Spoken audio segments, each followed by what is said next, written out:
Hello.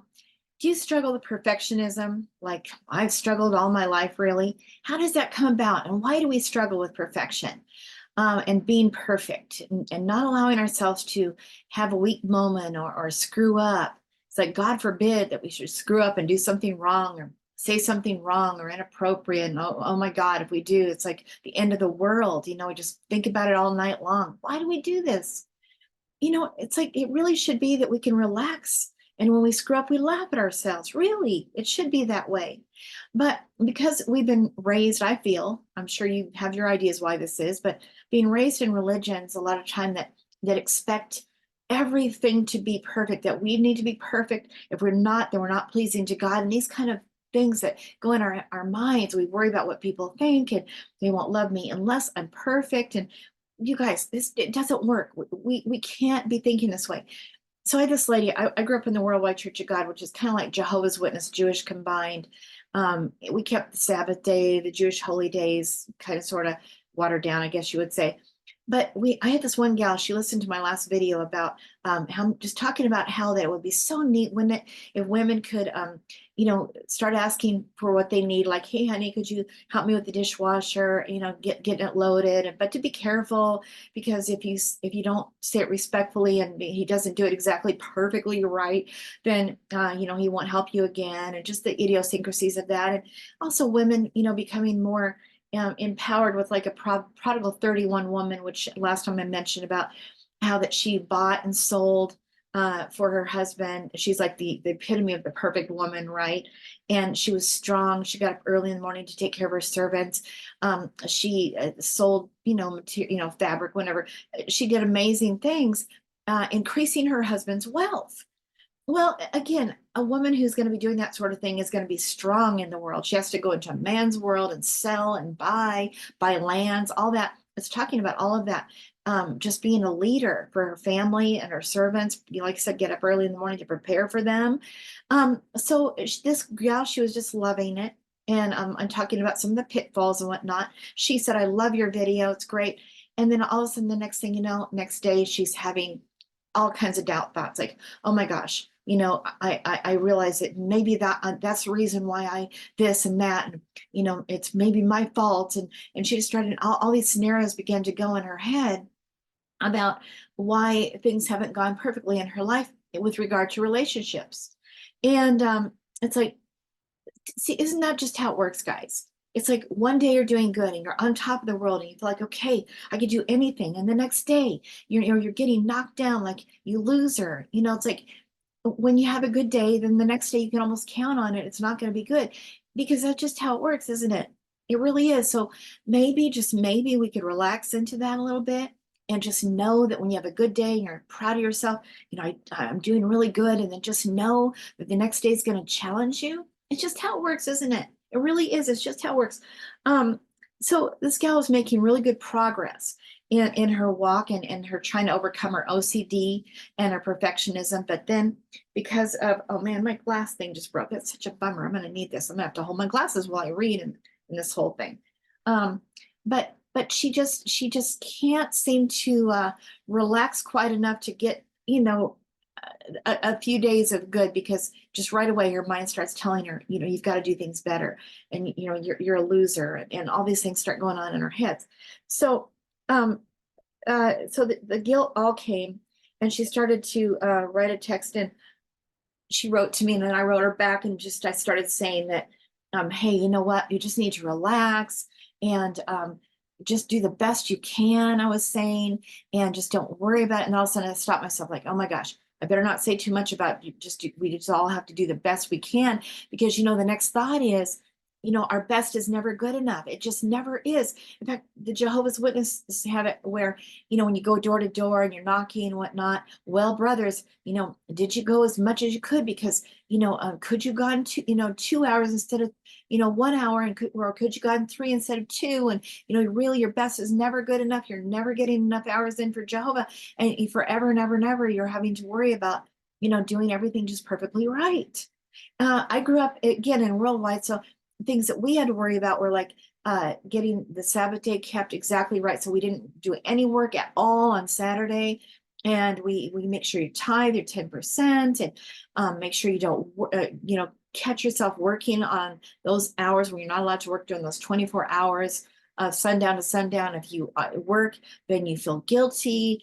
And my dad, I remember growing up, it was like he had just panic attacks really about oh my gosh, if anything goes wrong, it's like, oh my gosh, it must be because I had to work a few minutes and then I had to go get gas on the Sabbath day and pay for things on the Sabbath day when we're not allowed to do that. Or maybe it's because I didn't pay my tithes yet because I needed a few more days and I paid it late. And that's why these bad things were happening to me or to us.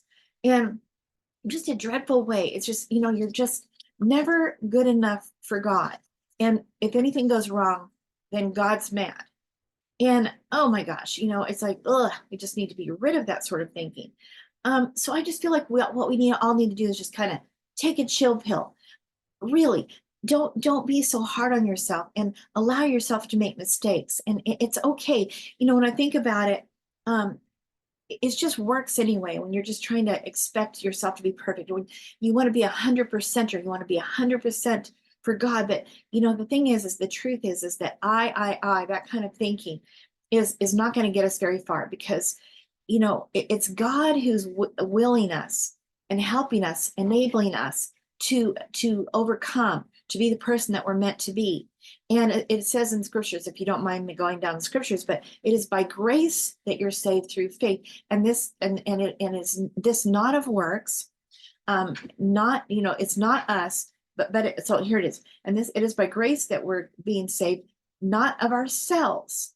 Basically, it's the gift of God. So we have to accept that what's happening to us is a process. It takes time. It's going to happen not as quickly as we would like, and we're going to be overcoming and being raised bit by bit. And it's just not going to be this I did it and I finally overcame and I'm finally good now, and maybe now God will accept me now that I don't do things wrong anymore. This certain thing I used to do, I don't do that anymore. Maybe God is going to love me. Well, the next thing if you even say that or think that, all of a sudden you're sort of caught into something the very next day. It's like, no, we have to just realize that we keep surrendering and we keep letting go, and we keep doing the best we can, knowing that God is working this out in us. God is. And for it is God, so there's a scripture that says, for it is God who is working in you both to will and to do according to his good purpose. So here's the Holman Christian Standard Bible. For it is God who is working in you, enabling you both to desire and to work out his good purpose. So, I want to just mention about this guy named Paul, who's in the Bible. He wanted to do right. And he said that when I wish to do right, this bad is present with me. And, who is going to rescue me from this body of mine undergoing this death? Death of what? It's death of the old man, death of the old self, death of the ego, death of the I consciousness. That is what is trying to die. But who's going to rescue me? Because, when I wish to do this right all the time, this bad is present with me, and I find myself doing the very thing that I wish that I would not do. That's what I find myself doing. So, what to do? And it's such an interesting guy. And he was the one who was trying to go around having Christians put in jail and imprisoned and hunting them down, and everybody's really afraid of him and everything. But you know what I feel like? I feel like he was in academia. He was he'd gone to all the schools and colleges of that day, and he was the best Bible student. He bragged about how he was just so perfect. I do everything so perfectly. He was bragging about it, and all of a sudden, he gets hit by a light after Jesus had died, and he gets hit by a light and blinded him, and just said, like, what a nice hand on his shoulder, saying, Paul. No, it was a bright, brilliant light that blinded him and said, Saul, that was his original name. Why are you persecuting me? And meaning me and my people, since he's already dead at this point. So he's led back to the city where he had left from, being, helped along by his guide, by a guy who was traveling with, because he couldn't see anything. And he did receive his sight back, but then he had to begin the process. He received his sight back from a man of God, and he had to begin now the process of unlearning what he had learned. not fun, but he was willing to go through the process and realizing that the way he'd been taught wasn't the right way, and he had to now learn the right way and humble himself. And he did. He cooperated. God began to work in him and flipping him upside down and taking out the things that didn't belong and teaching him the right way and making sense of everything. And it took him 14 years before he was finally out actually doing what he would call, what anybody would call the preaching work and traveling all around. But it took that long. And not only that, but it took the Christians that he'd been persecuting that while to forgive him probably too, and needed to go on like that. So anyway, so again, one day you get excited, and then the next day you're going to be knocked down. Okay, so don't forget that's how it works. Okay, but don't worry about it, because see, it's that I'm doing this and I'm doing that. No, we are cooperating with God who is doing the work. Okay, so again, it says that it is by grace you're saved through grace. It's not of ourselves; it's a gift of God, and it ends with lest any man should boast. And that seems weird, but boasting, it's not going to happen that way. Whatever you want and you really, really, really, really want, it's going to elude you. That is the way it works. And it's a humbling process too, because you do the very best you can. And then some days you do good, and you're just plugging along with God, and then the next day you're getting knocked down, and you just simply get back up and you say, you know what, old devil, you can accuse me all you want, but God's still working on me. And one day he's going to work this out, and I'm not going to have the struggle anymore. But for right now, I'm going to grace myself. I'm not going to be mad at myself for not doing it perfectly today. And I messed up a little. I maybe didn't have a right heart about that, and I got mad about that, and I lost my peace here, and but hey, then I'm just going to start over. I have a new moment, and the next moment I'm starting again. Now I've got the rest of the day. I'm going to try the rest of the day. I'm going to do the best I can. God is working with me. I mean, at this moment, everything is good. Everything is well. And you just let it go. Let it go. Relax. Instead of what we who are perfectionists tend to do, and that is beat ourselves up and say that God can't be happy with me now. See, I failed him. I didn't do everything right. I'm never going to be good enough. I'm just never going to measure up. He's never going to be pleased with me. I can't do it. It's just impossible. And we just have this feeling like, he can never accept me. See, that's our programming. That's what we learned in the worldwide. It's what we learned in wherever you came from, but it's not the truth. So I want to tell you something. There's a really great song. I was thinking about all of this and getting myself ready to go right here. And all of a sudden a song pops in my head while I'm getting ready. And it's this one. It's Billy Joel's Just the Way You Are. So it goes like this. The part I'm going to read, that's the part I like, that was coming in my head. It said, but do you see, oh, what will it take till you believe in me the way that I believe in you? So I think that was the first thought that came in. And the song, what will it take till you believe in me the way that I believe in you? I said, I love you, and that's forever. And so I don't want clever conversation. So I just want someone that I can talk to. I love you just the way you are. Oh, and that song just kept going around and around and around in my head. It was just so wonderful. I said, I love you. That's forever. This I promise from the heart. I couldn't love you any better. I love you just the way you are. So I just love that. I don't want clever conversation, meaning I don't need these special little prayers. I don't need to be all clever and wisely said and thee and thou and all that kind of stuff. I just want someone I can talk to. And I love you just the way you are. So anyway, I just loved that. It's just so cool to me. So anyway, so just wonder, go back to Paul. So he humbled himself. And so I just want to bring it up. This guy was like talking about how that everyone in the Old Testament were just so good, so saintly, and like, no. I remember King David, he was a Bible character. He did all kinds of things wrong, all kinds of things. And most of the one that everybody knows about is that he wanted this woman, Bathsheba, and he put her husband out there to be killed so that he could have her as his wife. I think he already got her pregnant. I think that's how it went there. But anyway, and then he hid it for a whole year until the prophet had to come and just kind of bring it up and clean the slate and get things going again. But he ignored it all. So we got King David. How about King Hezekiah? Great king. He didn't do everything right either. He made mistakes. Peter, he denied Jesus, but Jesus already knew it and told him ahead of time.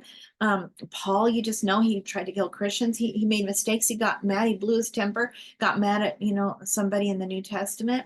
Barnabas. No, it wasn't Barnabas. It was John Mark. And he had all kinds of things that he was trying to overcome. And yet he was serving us during that time, not being perfect. God works with imperfect people, imperfect men. We can't expect ourselves to be perfect. Not even the characters in the Bible. Naomi, she lost her husband, her sons, and that day that was considered that you were not blessed of God. She didn't have any children from any of her daughters because her sons were they couldn't, I don't know, I guess they couldn't have babies, so she never had any grandkids ever. And anyway, she had wrong attitudes. She was discouraged. And look, she's human. And so we don't have perfect characters in the Bible. Why do we expect ourselves to be perfect? We aren't going to be. And God is going to work with us whether we're perfect or not. And he's going to love you just the way you are. So what can we do to help ourselves? And what's going to make things better? So I'm just going to say this. Okay. So first of all, when you screw up, just know that on the day that, when you're going to do good one day, you just know the next day, and maybe, just maybe, it's not going to be as great. And you're not going to get mad about it. You're just going to know that this is just how it works. But your goal is to say, I love myself anyway, and God loves me just the way I am. And he doesn't need me to do special prayers and obeisances and beating myself on the back. None of that. Just simply turn around and just, let it go, ask forgiveness, whatever, and just get right back up and just keep right on going. And that's all you need to do. Don't do this beating up thing, this perfectionism thing. You're not going to be perfect. So you sit and you just relax. Try to do it, as much as you can, okay? The bathroom is a great place to do it, but you just relax and breathe, deep breathe. At work, just go in the bathroom, sit, deep breathe. And one guy said 3 breaths in and 5 out. In through the nose, 3, and then out. Just keep doing that several different times. And then you can say this if you want to. Be still and know that I am God. Be still and know that I am God. Just say it a couple different times. And all of a sudden, I don't know why, but when you say that, it just calms you. I don't know why, but it works. Just try it. Another thing you can do is to go to a place in your mind where you have been, where you remember that God was right there. Like for me, it was at the ocean in Bodega Bay in California. There's this ridge out there, and that's got a whole place up on the hill that you walk on. And down below are succulent plants, goes all the way down to the ocean. Then there's rocks down there with, the water splashing up, and you can see the seals playing and working there. And usually in the morning, all the way until about noon, it's foggy. So it's kind of in and out foggy. And you just feel this sense of, I don't know, it's magical. It's mystical. And I feel God close. The smells get me. Oh my gosh, this salt water and everything that smells like up north. I love it. And I melt.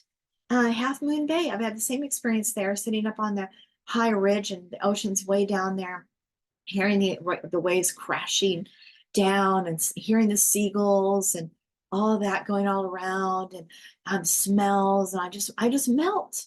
And that's where I feel close to God. I can have a great time with God when I'm in those places. Now, where is that place for you? I don't know. Some people say it's to imagine going into a gated garden, and you go in and you it's your garden, it's your private secret garden, and you just go in amongst them, and you just talk to God, and you smell flowers, and you just be with God in the garden, and imagine whatever you want to do in that garden, but that you're with God in that garden. I don't know. That doesn't do anything for me. I can't get into the garden thing. It just doesn't work for me. But what is it for you? Where have you been that you just feel like everything was good there? Everything was peaceful there. Everything was perfect there. I want to go there and I just want to be with God. So do that. Go in your mind and do that. It really works beautifully. So anyway, that was that one. And actually, I think that's all I had to say. Just where would you like to go for that? But it'll calm you really, really well. And just do your deep breathing there too. And just, pray from your heart, say from your heart. And when things don't go right and you mess up, just know that God is right there to say, I love you just the way you are. We're going to work this out. Don't you worry. I'm still working on you. It's God is causing us to will and to do according to his good will, his good purpose. And he's working on it. And it's for God. So it says that God will do this work in us and he'll be faithful to complete it. And so we can count on it. And we just do the best we can, right? And I know the best is not good enough. I know how we are, guys. I do. But you just got to let that thinking go. That's your old ego mind trying to beat you up, telling you that you're just never good enough, and God can't be happy with you now. I mean, man, you just told him I'm gonna do it now, Lord. I'm gonna do it, and now today you're already messing up. You're already losing your peace. You're already I don't know, not feeling the way that you think you should somehow. Whatever that is, it's never good enough, is it? So we can't allow that voice. We got to say no to that voice and just let it go. Just relax, breathe, start over. No, it's a new moment, new day, whatever it is. New days are great, but new moments are great. That's when you can start over too. You don't have to wait till the next day. So anyway, I think that's it. I've been on long enough, and thanks for listening. Have a great day, and you're good enough. God loves you just the way you are. All right. Over and out until next time. Oh, by the way, my name is Angela. I'm an Empower Her Life coach. And if you would like to have a session with me and talk about anything we've talked about here today, feel free. You can reach out to me at Angela's Inspirations with an S on the end of both those words at gmail.com. And my website is just about ready to go back up again. We've been working on it, and you can schedule a time in there too. As soon as that's up, it will be really soon now. Maybe by the time you get this, it will be. But anyway, I guess that's it. I am just so excited to help women to get their voices and to feel good about themselves, to empower them to be their best selves, and not just women, but I'm glad to help men too. Whoever's listening to this, welcome. And I hope you got something out of it today. Thank you so much, and we'll talk to you next time. Thank you.